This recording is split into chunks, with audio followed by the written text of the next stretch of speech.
पूरे देश के साथ साथ झारखंड में जिस तरीके से कोरोना का संक्रमण तेज़ी से बढ़ रहा है, उसे देखते हुए झारखंड सरकार ने एक बार फिर से बड़ा फैसला लिया है। हम बता दें आपको कि लॉकडाउन 2 की शुरुआत हो चुकी है। पहले राउंड में 1 सप्ताह की घोषणा की जा चुकी थी। हालांकि इसे लॉकडाउन का नाम नहीं दिया गया है, स्वास्थ्य सुरक्षा सप्ताह कहा जा रहा है। लेकिन यह स्वास्थ्य सुरक्षा सप्ताह अगले 7 दिनों के लिए और बढ़ा दिया गया है। मतलब कि अब 6 मई तक सभी को गाइडलाइन का पालन करना होगा।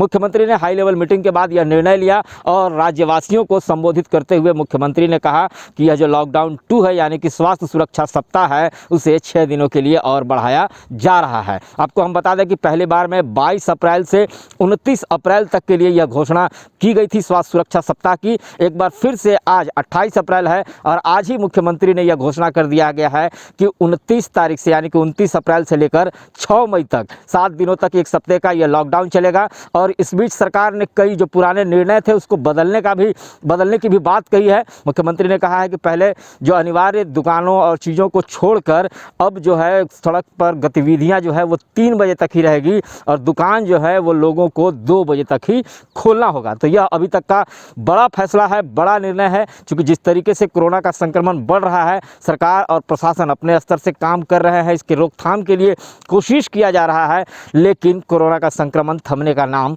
नहीं ले रहा है। इसे देखते हुए सरकार ने यह कदम उठाया है। आपको हम एक बार फिर से बता दें कि 6 मई तक इसे बढ़ाया गया है। 6 मई तक सरकार का जो गाइडलाइन जारी किया गया है उसे पालन करना होगा। आवश्यक चीज़ों को छोड़कर अनिवार्य दुकानें सिर्फ खुली रहेंगी, लेकिन वो भी अब सिर्फ 2 बजे तक। और सड़क पर जो गतिविधियों की बात है उसे 3 बजे तक निर्देश दिया गया है कि 3 बजे तक गतिविधियां चलती रहेंगी। इसके बाद अगर लोग पकड़े जाते हैं बेवजह घूमते हुए आवश्यक कामों को छोड़कर, तो उन पर कार्रवाई करने की भी बात कही गई है। सुनिए मुख्यमंत्री ने क्या कहा।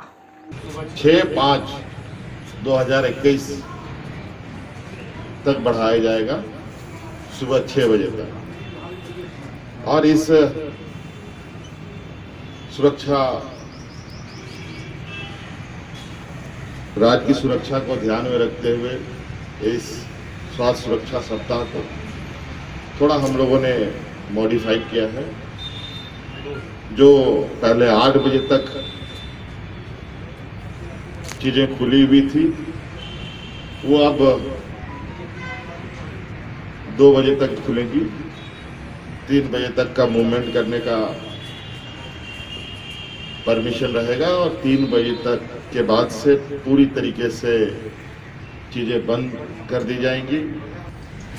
आज के चर्चा में ऑक्सीजन बेड बढ़ाने के साथ साथ हर हॉस्पिटल में जिला लेवल में कम से कम 50 अतिरिक्त नॉन ऑक्सीजन बेड की भी उपलब्धता सुनिश्चित हो, ये निर्णय लिया गया।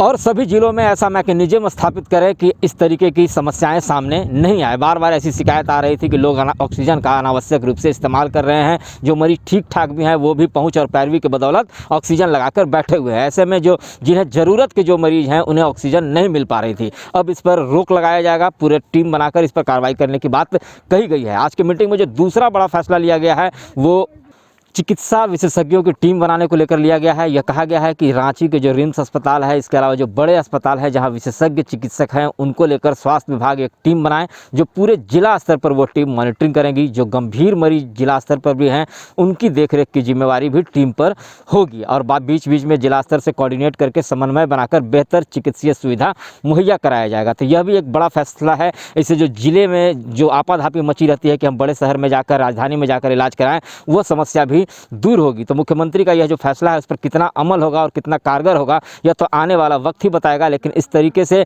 अगर टीम बनाकर, समन्वय बनाकर काम करे तो स्थिति कुछ हद तक बेहतर हो सकती है। इसके अलावा मुख्यमंत्री ने कॉरपोरेट जगत से भी सहयोग लेने की बात कही है। उन्होंने बताया कि जो उद्योगपति हैं, जो कॉरपोरेट सेक्टर से जुड़े हुए लोग हैं, वो कोरोना संक्रमण की रोकथाम के लिए आगे आएँ और उनसे मदद लेकर हम व्यवस्था को सुदृढ़ बनाएंगे। इस बीच जिला स्तर पर स्वास्थ्य व्यवस्था को सुदृढ़ बनाने के लिए भी कई आवश्यक दिशा निर्देश दिए गए हैं। राज्य सरकार की ओर से सूबे के जो मुखिया हैं हेमंत सोरेन ने राज्यवासियों को यह भरोसा दिलाया है कि किसी भी तरह का पैनिक होने की ज़रूरत नहीं है। लोग संयम बरतें, सावधानी बरतें और सरकार का जो गाइडलाइन है उसे पालन करें। निश्चित तौर पे हम सबों के प्रयास से कोरोना का जंग जो है वो निश्चित तौर पे आने वाले दिनों में जीतेंगे।